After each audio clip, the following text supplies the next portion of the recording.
కేంద్ర హోంశాఖ సహాయ మంత్రిగా బాధ్యతలు చేపట్టిన తర్వాత బండి సంజయ్ తొలిసారిగా రాష్ట్రానికి వచ్చారు.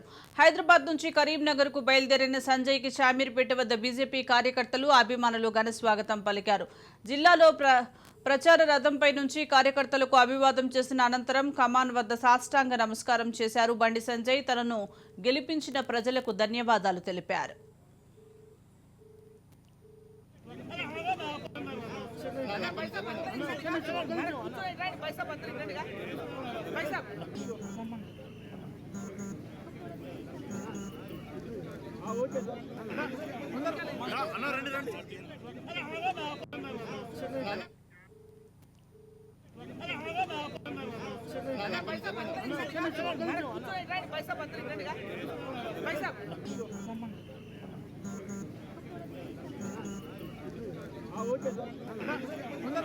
అన్న రండి